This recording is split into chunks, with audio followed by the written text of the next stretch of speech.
이어서 하겠습니다. 자, 지금까지 한 얘기 다 대체로 이해다 하시죠? 일단 이제 큰 그림을 일단 도표를 머릿속에 놓고 이제 대입을 하면 거의 다 하나하나씩 다 맞아 들어가니까요. 그렇게 생각하시면 좋을 것 같아요. 자, 그 다음에 이제 구원을 어떻게 만든가, 이제 구원론과 연관된 문제인데요. 이제 구원, 이거는 이제 당시에서는 이제 크게는 이제 무슨 캐톨릭과 이제 개신교와의 차이 이 정도라고 생각하시면 되는데, 이후에는 이것이 굉장히 중요한 주제가 됩니다. 특히 이제 왜 그러냐면 개신교 내부에서도 이제 길이 좀 갈라지게 되니까요. 소위 이제 이니셔티브라는 표현이 있는데, 영어에서 이니셔티브는 이제 우리도 이 표현 많이 쓰는데, 이니셔티브를 누가 가졌느냐, 주도권을 누가 갖고 있느냐 이런 표현을 쓸 때 이니셔티브라는 표현을 쓰잖아요, 그죠? 근데 이제 신학에서 이 표현이 굉장히 많이 나옵니다. 특히 이제 initiative and salvation이라는 표현 나옵니다. 구원에서의 이제 주도권, 우선권을 시발점이 뭐냐 이거죠. 시작점을 누가 갖고 있느냐. 근데 이제 캐톨릭에서 물론 이제 시발점이 하나님한테 있다고 봤겠지만, 그럼에도 불구하고 이제 교회의 역할, 그다음에 이제 인간의 공로라는 역할을 굉장히 강조한 것이 이제 캐톨릭이었다 그러면, 이제 이 이니셔티브라는 용어를 이제 아주 강력하게 강조를 했던 사람이 이제 마틴 루터인 거죠. 왜냐하면 마틴 루터는 소위 이제 은혜의 신학, 십자가 신학과 은혜의 신학과 이제 위신층이 얘기할 때 그 믿음이라는 것 자체가 이제 하나님의 은혜로부터 오는 것이다. 하나님이 우리에게 그 믿음이라는 것 자체가 우리가 믿어서 선택하는 것처럼 보이지만 공식적으로는 그보다는 이제 더 전제적으로 있는 것이 이제 그 믿음도 하나님께서 은혜로 우리에게 주시는 선물이다라는 것이 전제적이죠. 그러니까 그 이니셔티브가 하나님 앞에 있다는 거죠. 하나님께 있다는 거죠. 그 다음에 인간이 이제 믿는데 그 믿는 것은 하나님의 소위 이제 그 은혜 안에서 믿게 되는 것이고, 그 다음에 이제 이 이니셔티브를 이제 은혜와 이제 믿음이라는 단어로 설명한 것보다 더 강력하게 설명한 사람이 이제 그 개혁파의 이제 켈피라고 할 수 있죠. 왜냐하면 거기다가 이제 예정이라는 주제가 이제 거기에 이제 개입되게 되면 그보다 더 강력한 이제 하나님 구성권이 나오는 거죠. 심지어는 이제 믿는 것뿐만, 믿는 사람들만 이제 이것을 선택할 수 있는 것이 선택이 아니라 이제 하나님 은혜 있는 것이 아니라 버림받을 사람들도 하나님께서 이제 선택을 해놓으셨다. 유기라는 개념으로. 이거는 루터는 이제 사실 조심스럽게 별로 얘기를 안 했던 개념이거든요. 루터뿐만 아니라 이제 당시 종교개혁 시대에 보면 종교개혁 시대에 이제 이중 그 선택, 이중 작전, 그러니까 이제 선택과 유기, 구원받을 사람과 버림받을 사람을 다 이제 이중으로 다 정해놨다고 이제 아주 명확하게 얘기한 사람은 헬빈밖에 없습니다. 나머지는 아무도 그렇게 얘기하지 않았어요. 왜냐하면 이제 예정을 안 믿어서 그런 것이 아니라 이제 성경에서 분명히 얘기하는 구원받을 자에 대한 메시지는 아주 명확하게 얘기를 하지만 그 이제 버림받는 것에 대해서는 굉장히 예민하고 이제 민감하신 주제였기 때문에 그 주제를 말하기 대체로 꺼려했던 거죠. 제가 오늘 페이스북에 올린 거 하나 있는데 혹시 여러분 보신 거 있나요? 페이스북 하시는 분들 중에 from 누구로부터 to 누구까지? 네? 보다 보셨어요? 이게 뭐냐면 선생님과 선생님 쪽에 있는 사람들이 저를 적으로 생각한다는 이제 무시무시한 소문이 있는데 저는 그런 사람이 아닙니다. 저는 선생님으로 오직 온 마음으로 사랑하는 사람이고 형제일 뿐만 아니라 영혼의 아버지처럼 이제 온몸으로 모실 준비가 되어 있습니다. 그러니까 오해를 풀어주십시오 라고 하는 편지가 이제 있어요. 근데 그게 뭐냐면 이제 칼뱅이 그 불린거 쭈리의 그 유기역자였던 찌빙글리의 후계자였던 블링거한테 보낸 편지예요. 근데 이게 이제 뭐냐면 그거예요.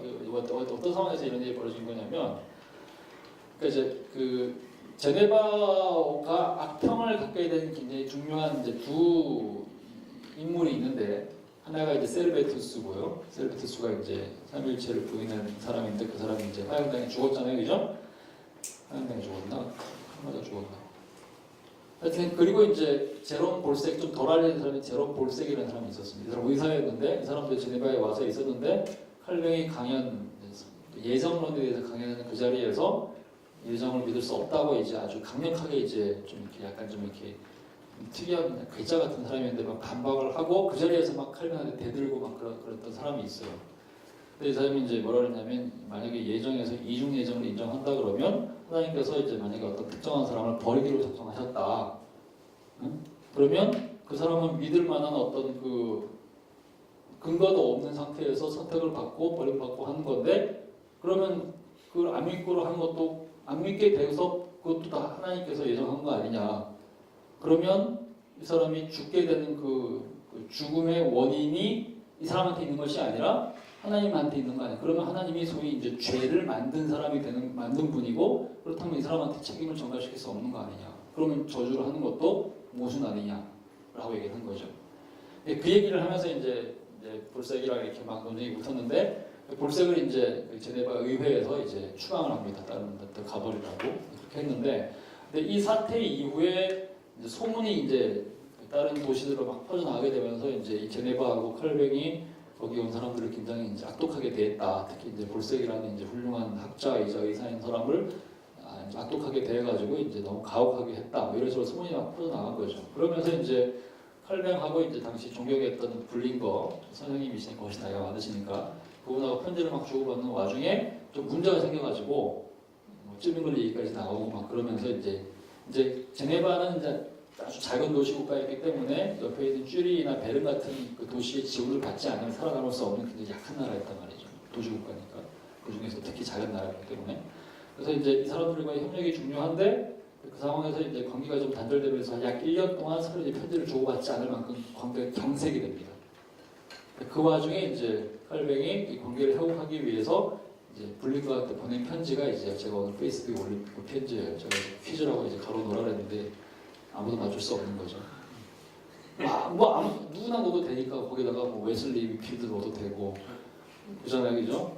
찰스 하치와 비비 워필드 넣어도 되고 뭐 그런 식으로 한 번이라도 싸운 사람이 있으면 다 넣으면 다 거의 다 내용상으로 들어갈 수 있잖아요. 하여튼 그런 상황이에요.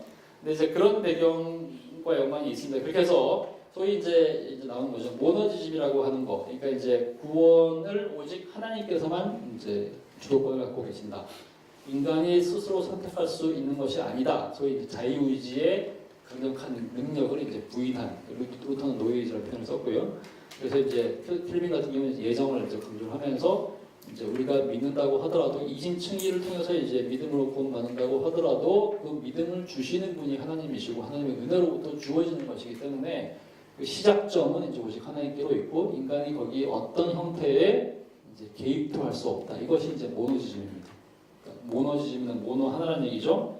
이제 구원을 오직 하나님께서만 이제 하시는 게 모노지즘이고, 근데 그 이후에 캐톨릭도 좀 원래부터 그랬고요. 그다음에 그 이후에 이제 소위 이제 우리 잘 아는 것처럼 위필드와 이제 웨슬리와의 이제 논쟁 속에서 이제 감리교가 탄생을 할 때 웨슬리가 이제 이 이성론을 굉장히 강력하게 부인을 하면서 볼색이 했던 얘기랑 비슷한 얘기를 이제 웨슬리가 했죠. 그러면서 이제 이후에는 사실상 이것이 좀 더 어떤 면에서는 이제 전도 운동, 그다음에 또 이렇게 선교 운동 이런 와중에서는 예정론을 믿는 모너지즘보다는 이제 시너지즘이 또 강력한 효과를 발휘할 수 있습니다. 그 왜냐하면 열심히 전도해가지고 이제 예수 믿으라 얘기를 하는데 하나님의 은혜로만 구원받는 걸 얘기하면 현장에 있는 사람들이 아무것도 할 수 없게 되잖아요. 그럼 그 현장에서 이제 소위 이제 개종의 결실, 그죠? 이런 결실을 볼 수 없단 말이죠. 그러니까 우리가 예를 들면 전도하러 가가지고 사형리를 읽어준단 말이죠, 그죠? 오늘 밤 이제 이 자리에서 예수 그리스도를 당신의 구주로 영접하시겠습니까? 라고 물어보겠죠, 그죠? 그래서 이제 거기 나오면 결신 카드 쓰고 이제 그랬다 그러면 이제 결신자 이렇게 쓰잖아요. 결실이라는 개념 자체가 인간이 스스로 자기의 이제 믿음을 결단한다라고 하는 decision이라고 하는 용어가 거기 포함된 거죠, 그죠? 근데 이게 기본적으로 된다. 시너지즘의 개념입니다. 물론 이제 이 웨슬리파에 있는 사람들이나 또는 이제 아르미니우스가 이제 이걸 처음 시작한 거고요. 이런 개념이 있는 사람들이 하나님의 은혜를 부인하는 건 아니죠. 하나님의 전반적인 은혜 안에서 이루어지는 것이라고 얘기를 하지만 이제 여기서는 이제 소위 이제 사람마다 좀 다르긴 한데 소위 예지 예정이라고 이런 표현을 쓰죠. 하나님께서 그 사람이 예수 믿기로 결단할 것을 미리 아셨다라는 정도에서의 예정. 이건 무슨 얘기냐면 그 예정이라는 것을 구원받을 것과 버림받을 것을 미리 이제 정해놓은 것까지 가지는 않는다는 얘기죠. 그런 점에서 이제 소위 시너즘이라는 개념인데 이 개념은 이제 종교개혁 시대는 이제 개신교는 전반적으로 이제 이 모노지즘에 거의 집중을 거의 전반적으로 다 있었다고 얘기할 수 있고 아주 강력하게 얘기하지 않았지만 루터 같은 경우는 이제 캐톨릭은 오히려 시너지즘과 좀 더 가깝다고 얘기할 수 있을 것 같고요. 제세례파는 이제 사람마다 좀 다르긴 한데 제세례파는 오히려 시너지즘 쪽에 더 가깝습니다. 모노지즘을 강력하게 강조하는 교파는 아니에요. 그 다음에 이제 이후에 이제 다시 이제 교회론과 연관해서 얘기를 한다면 성경 해석과 설교의 권위가 누구에게 있는가? 이것도 아까 얘기했던 겁니다. 그러니까 처음 얘기했던 것처럼 이제 소위 이제 이거는 이제 소위 위험한 사상이라는 부주제로 관련해서 얘기했던 거죠. 성경 해석을 아무나 할 수 없죠. 왜? 구원 받을 수 있는 길이 모든 사람들이 스스로가 하나님 앞에 이제 죄를 고백해서 하나님의 자녀가 되는 것도 아니고, 그죠? 그렇게 해서 이제 실제로 누구나 다 이제 재상이 될 수 있는 것도 아니고 교회를 통해서만 되는 거잖아요. 그죠? 근데 그 교회의 중심인 사람들은 소위 사제들이란 말이죠. 그럼 당연히 성경을 해석하는 권한도 모든 사람들이 다 가질 수 있는 게 아니란 말이죠. 그죠? 근데 이제 로마 가톨릭 교회는 이것을 이제 누구라고 표현을 했냐면 소위 교도권이라는 표현을 썼습니다. 그러니까 성경을 해석할 수 있는 권한이 누구에게 있느냐? 교도권을 갖고 있는 사람들. 이게 무슨 얘기냐면 이제 도리를 가르칠 수 있는 권한이 있는 사람들. 이제 사제들인데 그 사제들 중에서도 그냥 무식하고 이제 라틴어 못 읽는 그런 사제들 말고 사제들 중에서도 이제 권위가 있는 사람들. 그러니까 이제 주교급 이상의 이제 사제들, 교황과 그다음에 이제 주교들, 추기경, 그다음에 신학 교수들. 이제 라틴어를 제대로 읽고 교회의 교리에 의해서 철저하게 훈련을 받은 사람들. 그러니까 이 사람들이 내리는 해석만이 참된 이제 소위 이제 정통인 교리다라고 해석이다라고 얘기하는 거죠. 이것이 이제 가톨릭 교회였고요. 그다음에 주류 종교개혁 같은 경우는 이제 전에도 얘기했지만, 그러니까 전신자 제사장론을 문자 그대로 끝까지 적용하는 데는 제세례파밖에 없다 그렇게 얘기했죠. 왜냐하면 주류 종교개혁자들도 결국에는 이 저희 전신자 제사장론을 문자 그대로 적용하다 보니까 루터 같은 경우에 경험했던 것처럼 뭐 이렇게 막 토마스 위조도 나오고 농민 전쟁도 나오고, 근데 이거는 루터가 용납할 수 없었단 말이죠. 그다음에 쯔빙글리 같은 경우도 계획을 하는데 자기보다 더 나아가지고 이제 소위 이제 제세례파가 그 쯔빙글리의 그 줄이 등장하고 하니까 용납할 수 없었단 말이죠, 그죠? 그러다 보니까 기본적으로 이제 모든 신자가 사제를 통해서 구원받는 것은 아니고 사제만이 유일한 해석자는 아니지만 그럼에도 불구하고 성경을 해석할 수 있는 이제 권한은 누구한테 있겠지만 이것을 아주 강력한 권위로 해석할 수 있는 것은 모든 사람들한테 주어지면 안 된다. 그러니까 이제 이것을 감당할 수 있는 소위 이제 제대로 좀 배우고 그다음에 구별된 직분으로서의 목회자가 필요하다고 판단을 한 거죠. 그러니까 이제 목회자와 설교하고 말씀을 가르치는 목회자, 교사로서의 목회자와 그렇지 않은 일반 신도의 구별선을 만든 거죠. 그죠? 아까 얘기했던 이 구도인 거죠. 그죠?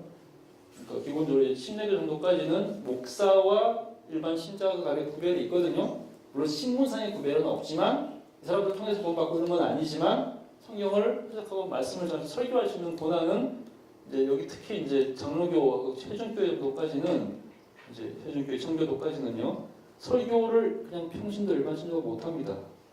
특히 장로교는 못해요. 왜냐하면 이제 설교는 말씀을 해석하는 권위를 갖고 있는 사람들이 많이 할 수 있는 거예요. 아무나 막 하면 안 된다고 판단하는 거죠. 침례교 정도부터는 이제 이게 무너지죠. 이 한계선이 무너지면서 누구나 다 설교를 해도 이제 되는 거죠.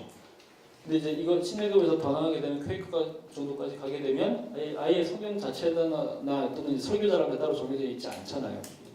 딱 이 구도네. 딱 있다가 이제 여러분 다 눈 감고 이게 퀘이커 예배 눈 감고 있다가 이제 오늘 주일날 드려요. 모신 거예요. 눈 감고 있다가 이제 원탁입니다. 원탁. 모두가 다 평등하다는 얘기죠. 하나님께서 이제 여러분 가운데 어떤 한 사람에게 소위 이제 inner light를 내적 빛을 주시면 그 다음에 벌떡 일어나가지고 하나님께서 내게 이런 말씀을 주셨습니다라고 얘기를 하면 모든 사람들이 그 말씀을 받는 거죠. 평등하잖아요. 여기에는 정해진 설교자가 없거든요. 정해진 목회자라는 게 없단 말이죠. 이제 굉장히 이제 자기가 수도다이랑 좀 비슷한 것 같아요. 그런 구도. 하여튼 이제 그게 이제 케이커죠. 근데 여기서는 이제 소위 말하는 이제 계단에 얘기하는 것처럼 이제 구별된 성직자의 목회자라는 의미가 없어지는 거죠. 그다음에 이제 구원받은 모든 신자, 제세례파, 그다음에 침례교 중에서도 이제 좀 더 이렇게 열린 그것들 이렇게 할 수 있을 것 같고요. 당연히 아까 얘기했던 예전주의는 관련이 있습니다. 소위 이제 성직자 복장이 화려해지고 형식이 강화될수록 소위 이제 목회자와 이제 일반 신도 간의 차이를 강조하는 형태로 가는 거라고 생각하시면 되죠.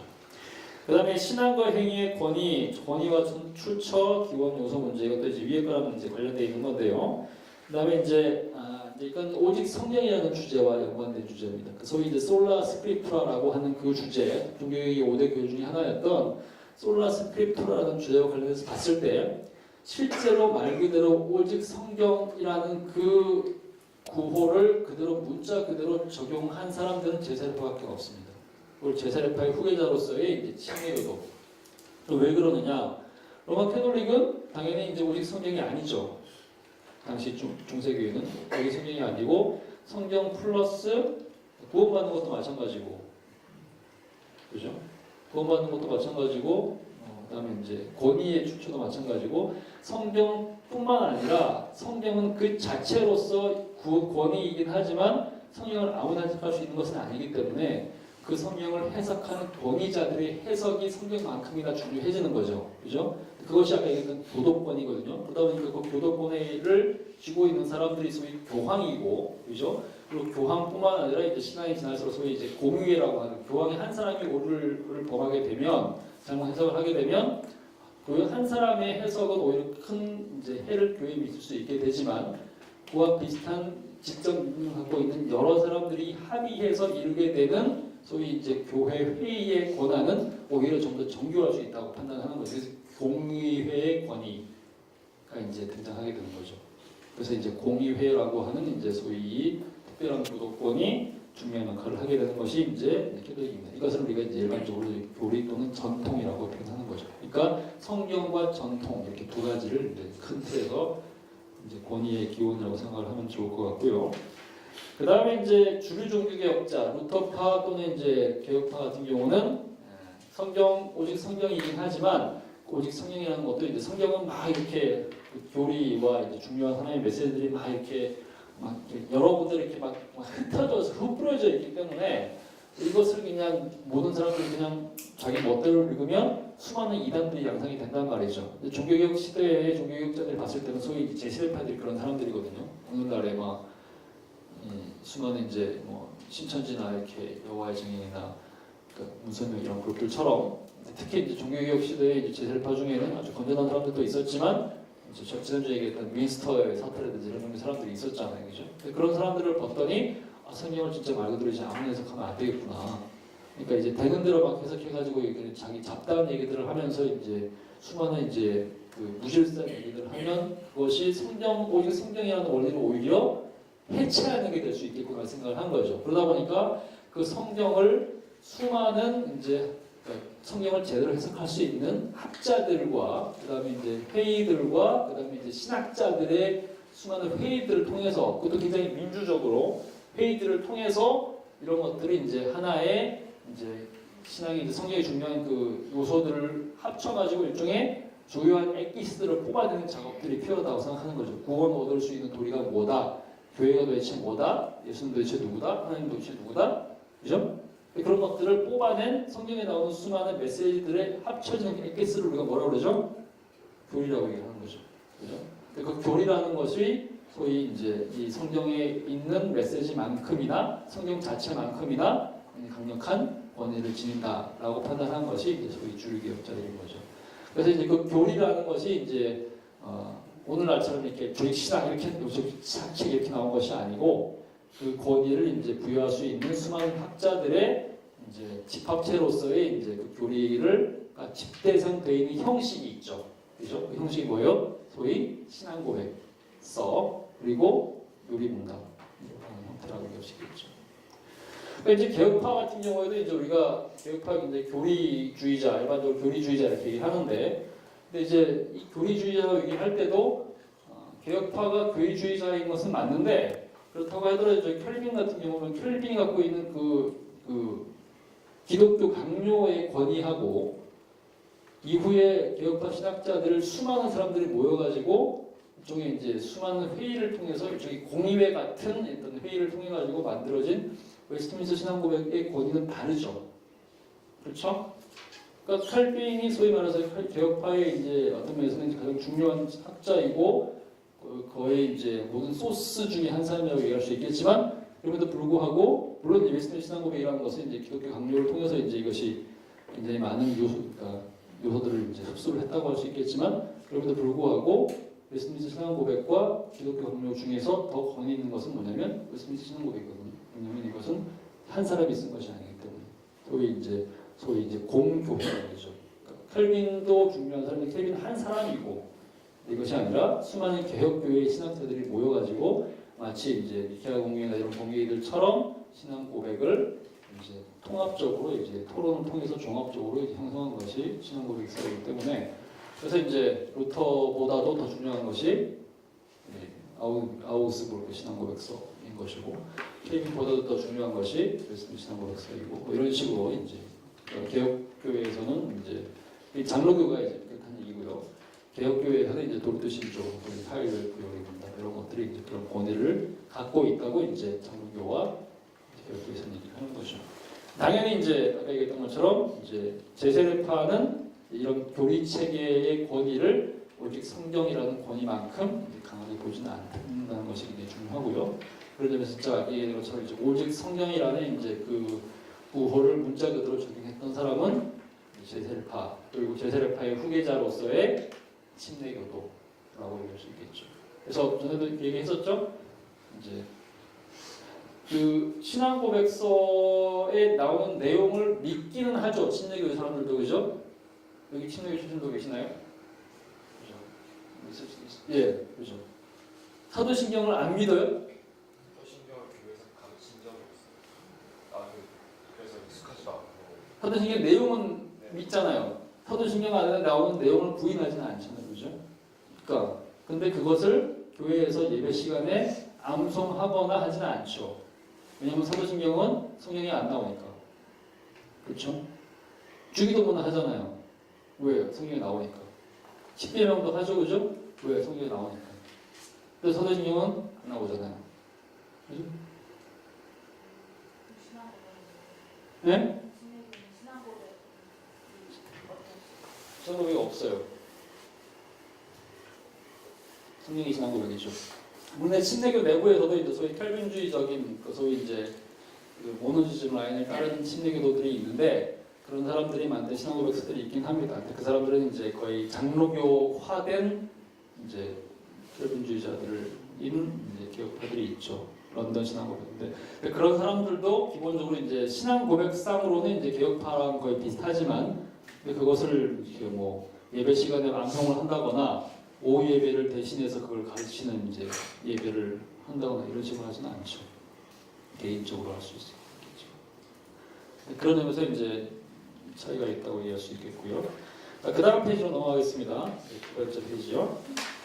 자, 중요한 것이 이제 지금까지 했던 얘기는 그 이후에 이제 100년, 200년, 그 다음에 오늘날까지 이어진 각 교파의 이제 특징들을 이제 가르치는 굉장히 중요한 표지라 그러면, 근데 오히려 이제 이런 주제들이 당시에 굉장히 중요하긴 했지만, 실제적으로 이제 좀 의외, 뭐 당시에 살았던 사람이 아니니까 우리는 어떤 면에서 굉장히 좀 의외라고 얘기할 수 있는, 오히려 당시에는 더 중요했던 것이 성찬론 논쟁이었어요. 그죠?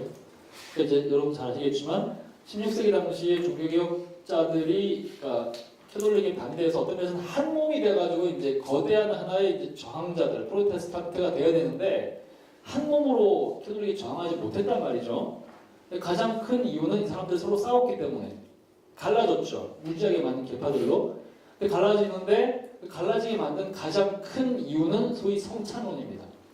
또 오늘날에는 이제 우리가 이 성찬론을 어떻게 믿느냐가 그렇게 별로 그렇게 중요하지 않다고 생각할 수 있으면 이게 우리가 구원받고 말고에 별로 큰 영향을 끼치지도 않고 성찬론을 어떻게 지키고 뭐 어떻게 믿고 성찬을 어떻게 드린다고 해서 그것을 가지고 이제 신앙이 뭐 더 좋니 많이 뭐 더 정통이니 많이 별로 이런 거 따지지 않거든요.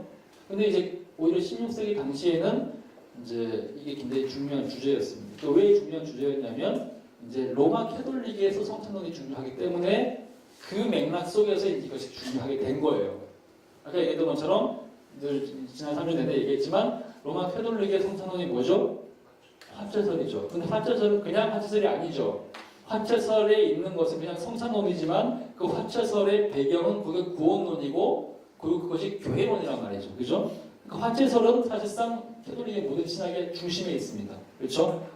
구원론에 어떻게 구원받는가 하는 문제도 화채설로 결정되는 거고 그 다음에 교회가 오직 그러니까 교회가 그 구원의 유일한 방주다. 교회밖에는 구원이 없다라고 얘기하는 그 차원에서도 사제 중심주의라고 하는 그 핵심에 소위 이 화채설이 있단 말이죠. 성찬이 있단 말이죠. 근데 그런 점에서 16세기 명락에서는 이것이 굉장히 중요한 신학이었어요. 근데 그러다 보니까 여기에 대해서 반발을 하면서 이제 각각의 그러니까 이제 성찬 신학들을 만들어내는데 이 문제를 가지고 치열하게 싸웠던 거죠. 그죠? 근데 그런 점에서 16세기적 맥락에서는 가장 중요한 신학이었다고 생각하시면 좋을 것 같아요. 근데 이제 기본적으로 이렇게 나눠지죠. 아마 많이 들어보셨을 것 같은데요. 자, 기본적으로 이제 성찬은 이제 한편으로는 이제 은혜의 방편이라고 하죠. 어떻게 우리가 하나님의 은혜를 누리게 되는가? 그러니까 예전에 이제 캐톨릭 같은 경우에는 이제 소위 7성사라 그래가지고 7가지 성례를 통해서 구원의 은혜를 받게 된다라고 얘기를 했으면, 그다음에 이제 캐톨릭의 반대에서 나온 개신교회에서는 성사를 2가지만 인정을 하고, 그다음에 이제 거기에 이제 그러니까 말씀과 성례, 그다음에 7이라는 이제 기본적인 이 3가지 개념을 통해서 하나님의 은혜를 누리고, 그다음에 그리스도와 연합하게 된다는 이제 굉장히 중요한 신학을 만들어내는데, 그 중에서 이제 성사는 2가지만 남았죠. 하나는 세례고, 하나는 성찬이었고, 아까 세례 얘기했고요. 성찬에서는 이제 기본적으로 이제 크게 이제 4가지로 나뉩니다.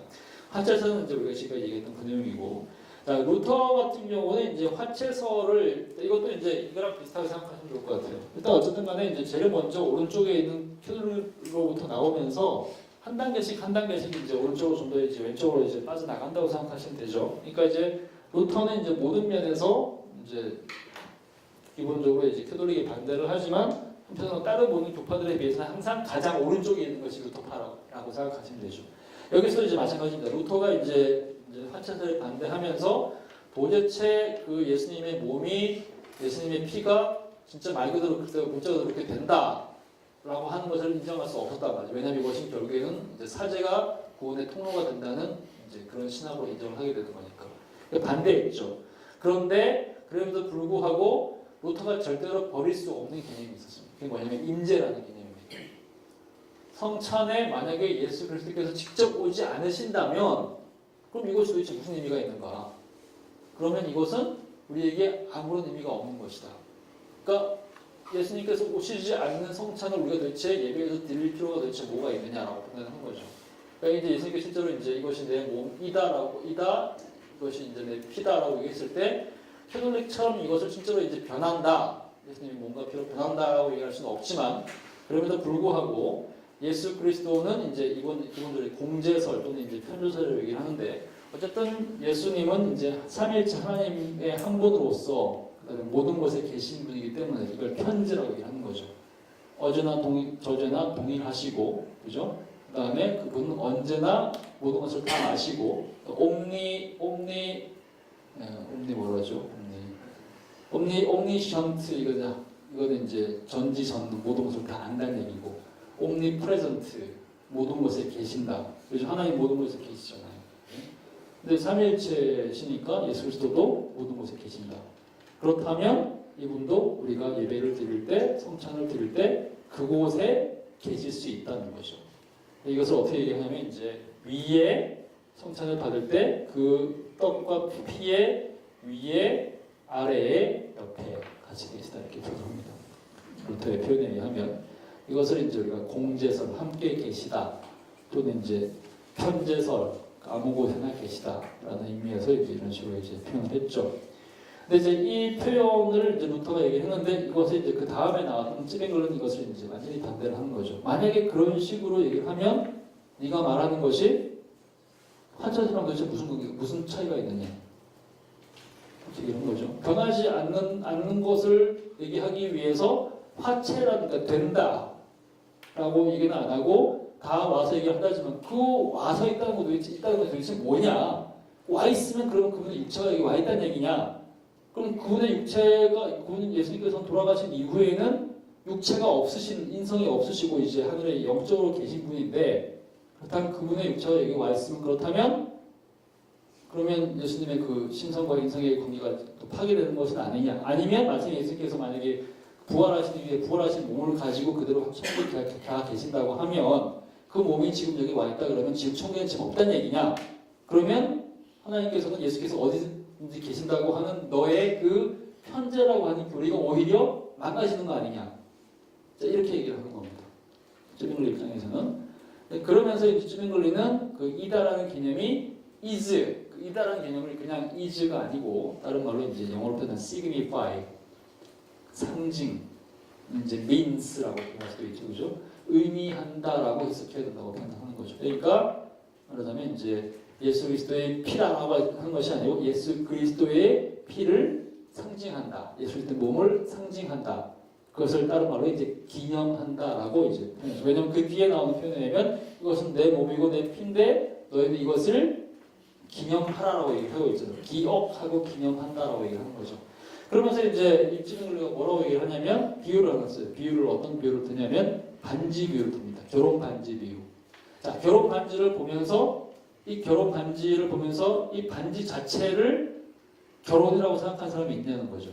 이 반지 자체를 가지고 내 아내다, 내 남편이라고 생각한 사람이 있는 거죠. 그건 바보 아니냐는 거죠. 말도 안 되는 얘기. 그럼 이 반지 도대체 뭐냐? 반지는 그냥 이 결혼을 상징하고 의미하는 것이지 이것이 이다라는 것은 아니지 않느냐. 그러니까 이거 반지라는 개념으로 이제 이 얘기를 이제 합니다. 근데 이제 루터는 얘기도 반발하죠. 그렇다고 하면 도대체 이 성찬이라는 것은 도대체 아무 의미가 없게 되는 거냐. 기념만 하고 마는 거라면 성찬이라는 것에 아무 의미를 부여할 수 없고 그냥 셀러브레이션을 하고 마는 거라면 이것을 굳이 그 예배의 가장 중요한 핵심 요소로 넣어야 될 필요가 없지 않느냐라고 판단을 하는 거죠.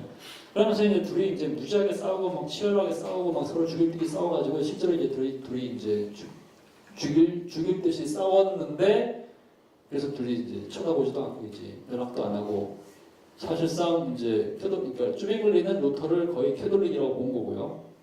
캐톨릭은 이제 그다음에 이제 루터는 쯔빙글리를 거의 이제 제세를 파보다 더 나쁜 놈 이렇게 거의 이단자로 이제 판단을 합니다. 근데 이것이 둘 사이에 큰 이제 분기점이 되면서 독일과 스위스 개혁이 이제 나눠지게 되는 가장 중요한 이제 계기였던 거죠. 물론 나중에 칼빈 같은 경우는 이제 이 둘 사이를 조화를 시켜가지고 임재를 그러니까 루터의 임재를 인정을 하면서도 한편으로는 이제 화채설의 문제를 화채설과 비슷한 공제의 문제를 해결하기 위해서 여기다가 이제 소위 이제 영적이라는 표현을 이제 덧붙이게 되는 거죠. 그러면서 이제 영적인 임재설 이것이 이제 기본적으로 이제 개혁파의 주요 신학이 되는데요. 자 이제 이 과정에서 굉장히 중요한 하나의 이제 회담이 하나 있었는데 이 두 사람의 이 치열하게 싸우다 보니까 진짜 말 그대로 서로 죽일 듯이 미워하면서 이제 서로 막이라 그러고 막 싸운 거거든요. 쯔빙글리는 이제 좀 이따 이제 죽잖아요. 이제 전쟁터에 나가가지고 어쨌든 간에 이제 그 살아있는 동안에 이 두 문제를 해결하기 위해서 이제 말부르크 회담에서 애들이 모였습니다. 모였는데 이제 이것을 이제 주최하는 사람이 누구냐면 헤센의 공제 필리프였습니다. 이 사람이 누구냐면 당시에 이제 종교개혁 시대에 그 신성 로마 제국은 기본적으로 이제 황제가 이제 캐톨릭이었기 때문에 당시 이제 이 종교개혁을 지지했던 제후들이 있었다고 얘기를 했잖아요, 그죠? 근데 이제 루터를 지지했던 사람이 이제 작센의 이제 프리드리히라는 지주였고, 그다음에 개신교 군주 중에서도 가장 유명했던 한 사람이 헤센이라는 지방을 다스리고 있던 필리프 공작이었습니다. 이 사람이 이제 주도를 하죠. 이 사람이 굉장히 중요한 사람이에요. 나중에 이제 종교개혁에서 많이 이름이 나온 사람인데, 근데 이때 당시에 이제 이 두 사람을 이제 조정하기 위해서 나선 사람이 우리가 이제 첫 시간에 얘기했던 소위 이제 그분 붓다 석가모니 고타마 시타르타 그 사람이 아닌 다른 부처 있죠? 마르틴 부처. 그 부처가 이제 조정자로 이제 등장을 합니다. 그러면서 이제 부처가 소집을 이제 요청을 해가지고 당시에 어떤 면에서는 개신교 역사상 처음으로 이제 소위 국제적으로 사람들이 모인 회의였다고 얘기할 수 있는데 당시 이제 루터가 왔고 루터의 이제 후계자 멜랑이톤 그다음에 쯔빙글리 왔었고요. 바젤의 개혁자였던 웨클란파디우스까지 이렇게 해서 이 사람들이 와가지고 이제 회의를 했는데 루터 멜랑이톤이 이제 독일 루터파하고 쯔빙글리가 이제 치열하게 이제 싸우고 이제 원수처럼 흩어지면서 이것이 이제 실패로 돌아갑니다. 근데 이제 여기 이제 중재자라고 하는 사람이 이제 부처였죠. 부처가 굉장히 따로 이제 우리가 좀 얘기할 필요가 있어가지고 얘기를 이제 할게요.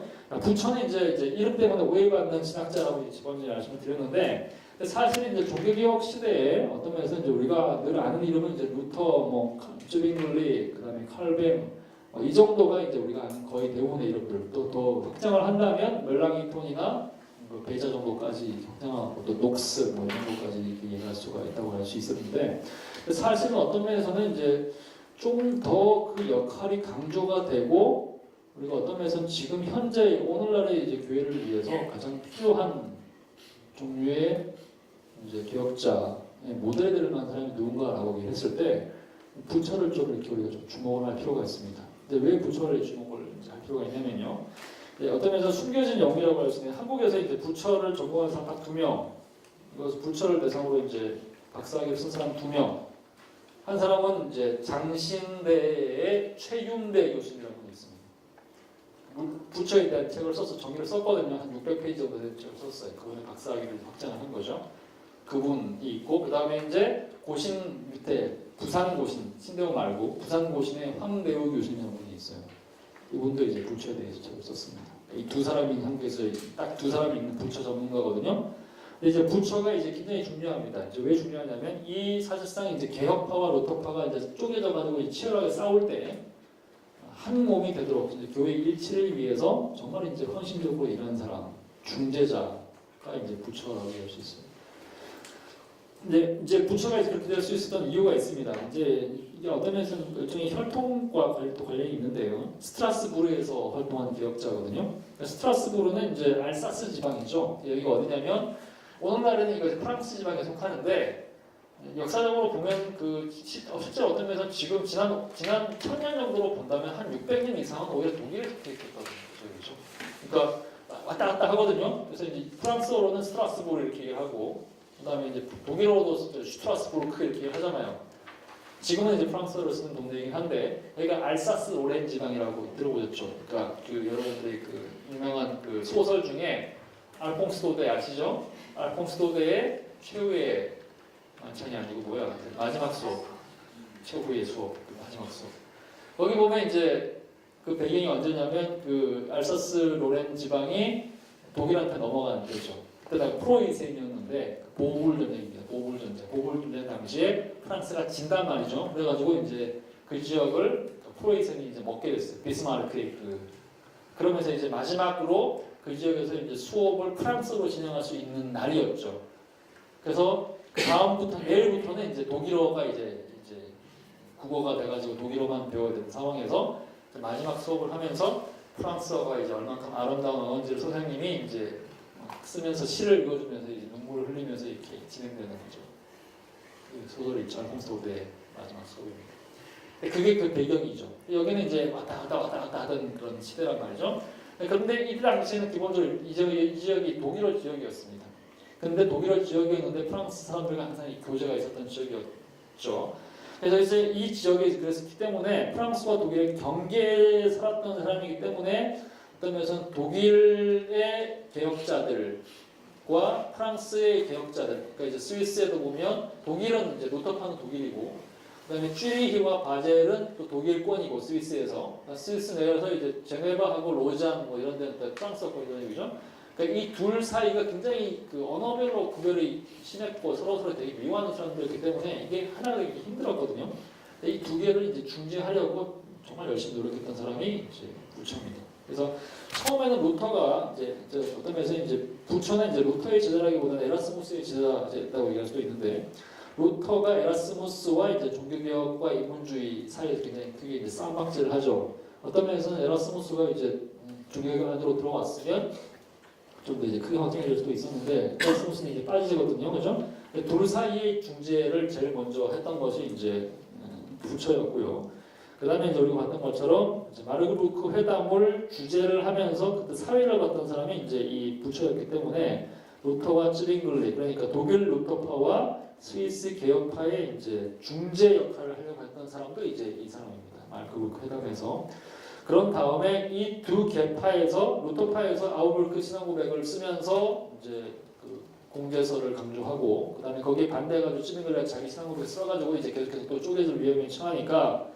독일 남부에 있는 네 도시를 합쳐가지고 소위 이제 스트라스부르, 린다우, 웨밍, 콘스탄츠 해가지고 네 도시 신앙고백이라고 하는 일종의 중재 문서를 만들어내죠. 이것도 이제 일종의 중재 노력을 한 거였고요. 그래서 이 사람은 실제로 이제 16세기 당시에 가장 어떤 면에서는 이제 오늘날의 기준으로 본다면 우리가 정말 이렇게 그 아주 처절하게 중요한 문제에 대해서는 양보할 수 없지만 별로 그렇게 중요하지 않은 소위 아기와 프로라는 그런 종류의 문제에 대해서는 부분적으로 타협할 수 있는 그런 기질이 있어야 되잖아요. 그래서 관용의 문제가 있어야지 교회가 평화를 누릴 수가 있는데 소위 이제 관용이라고 하는 주제는 어떤 면에서는 좀 더 이후에 18세기 이후에 경영주의 시대 이후에 등장하는 그런 개념이었기 때문에 16세기 사람들한테 그런 걸 기대하는 건 좀 무리라고 할 수 있습니다. 왜냐하면 16세기는 이제 소위 이제 거의 이제 어떤 면에서 광신의 시대 같은 거에 쓰였기 때문에 캐톨릭이든 개신교든 뭐든 간에 어쨌든 간에 자기 의견을 이제 굽히지 않는 시대였죠. 그러다 보니까 이제 처절하게 싸운단 말이죠. 그런데 어떤 면에서는 그 이후에 우리가 경험하게 되는 소위 관용이라는 이제 생각 또는 이제 판단 이런 것들을 종교개혁의 어떤 구체적인 그 정통이라는 신앙을 지켜나가면서도 그럼에도 불구하고 별로 중요하지 않은 문제, 좀 덜 중요한 문제에 대해서는 평화를 지키고 이제 자기 입을 다무는 것이 중요하다고 얘기했던 거의 유일한 사람. 그러니까 어떤 면에서 오늘날의 기사를 봤을 때 거의 이제 16세기 사람들 가운데서 우리가 가장 따를 만한 어떤 모델이 되는, 그러니까 인품과 성격 이런 걸 다 고려했을 때 신학뿐만 아니라 그러면 가장 어떤 면에서 모델이 될 만한 사람이 이제 무처라고 얘기할 수 있을 것 같아요. 그 다음에 이 사람이 이제 그냥 이 정도뿐만 아니고 신학적으로도 아주 탁월했습니다. 어떤 면에서 칼뱅의 가장 중요한 멘토가 부처입니다. 물론 아까 얘기 불린거 얘기도 했지만 켈빈이 진짜 마음 깊이 존경하면서 나의 스승이다 그리고 멘토라고 불렀던 유일한 사람이 부처였어요. 이 사람을 칼뱅을 종교적으로 부른 사람은 그 파렐 있죠. 파렐인 거 아시죠? 제네바를 부른 사람이 파렐인데 파렐은 칼뱅이 그러니까 선배님이라고 생각을 했지만 선생님이라고 생각을 안 했어요. 왜냐하면 파렐은 완전히 그냥 그 과격파에다가 이제 그냥 아무 때나 막 질러가지고 사고를 그냥 오히려 내는 사람이고 그 수습하는 게 칼뱅이거든요. 그러니까 선배님이긴 하지만 딸을 만난 스승이라고 생각하지 않았죠. 파렐 같은 경우는. 찌빙글리는 이제 따르려고 하니까 죽어버렸죠. 그죠? 근데 루터는 또 너무 멀죠. 너무 멀리 있고 훨씬 나이도 많고 신학적으로 다르죠. 그죠? 루터파니까.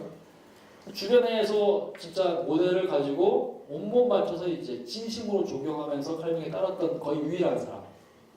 이 사람이 부처입니다.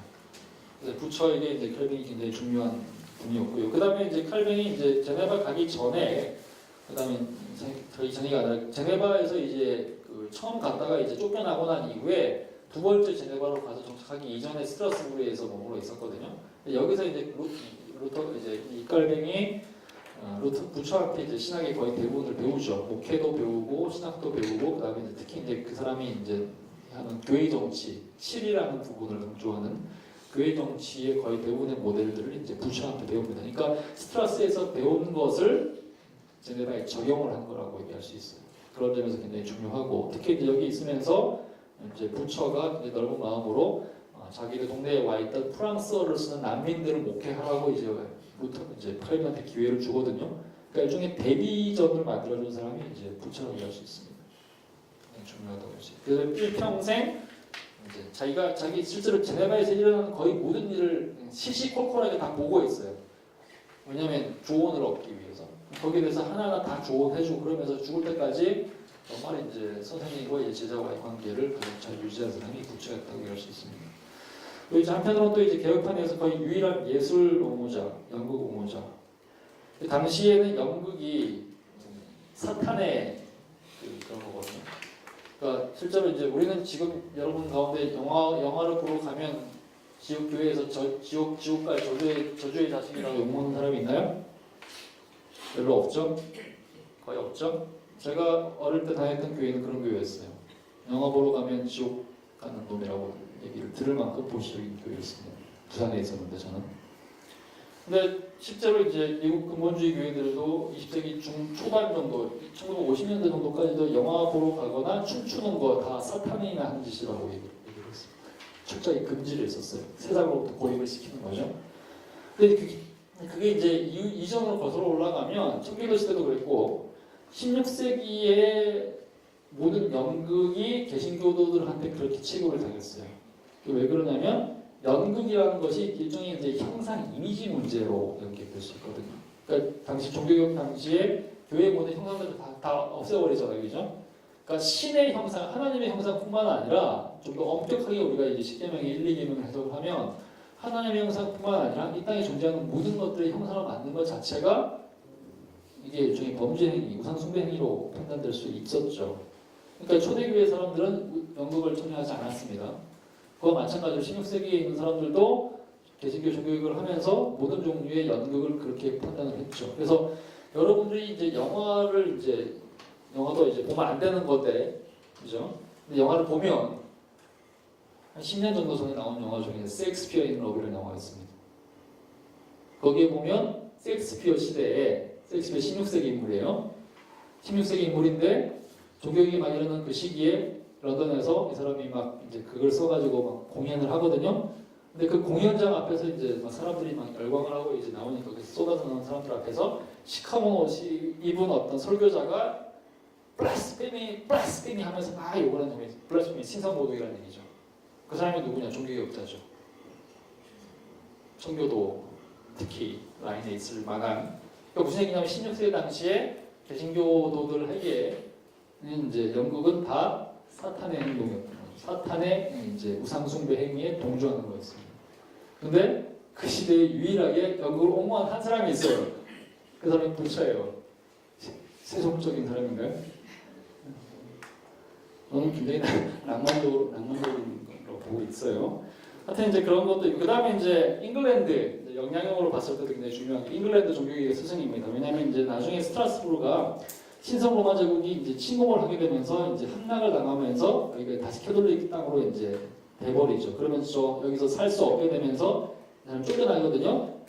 근데 이제 평생 일구었던 스트라스부르를 떠나게 되는데 이 사람이 그 당시 어디로 갔냐면 이제 영국에서 당시 잉글랜드에서 당시 종교개혁을 하고 있던 토마스 크랜머가 이 사람 초청을 해가지고 잉글랜드 종교개혁을 이제 도와달라고 얘기를 합니다. 그러면서 이제 옥스퍼드로 부르죠. 케임브리지로 부릅니다. 그래서 케임브리지에서 이 사람이 이제 2년 동안 이제 교수로 있으면서 잉글랜드 종교개혁을 도와주다가 사망을 하죠. 그러면서 이제 당시에 같이 왔던 사람이 누구였냐면 당시 스트라스부르에 이제 영어로 이제 피터 마터 버미글리라고 하는 사람인데 이 사람이 이태리 사람이기 때문에 이태리 이름으로 친 다음에 피에트로 마르트레 베르미글리 이렇게 이제 쓸 수 있어요. 베르미글리 이쪽이죠.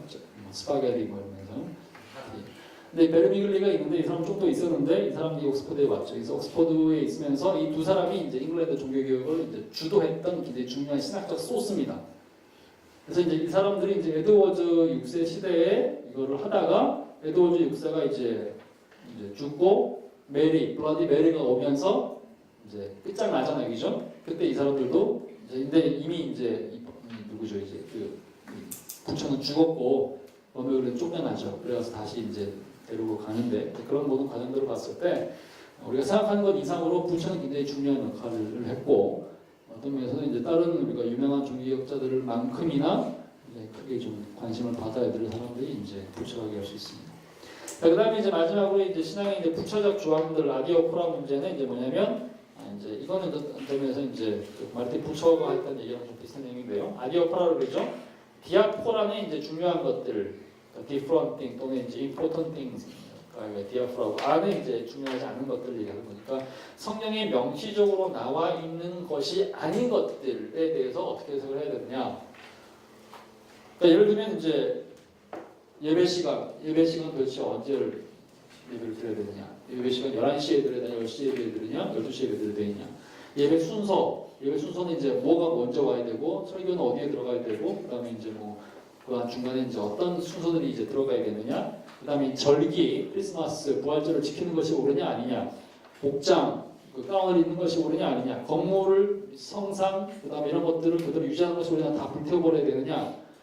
이와세례, 뭐 기도서도 마찬가지고요. 이런 것들을 사용해야 되냐 안 해야 되냐? 이런 모든 문제들에 대해서 당연히 이제 제세례판 이 모든 것들은 다 성경에 안 나오는 어떤 것도 하면 안 된다라고 했기 때문에 명시적으로 제세례판 진짜 모든 걸 다 없애버린 거죠, 그죠?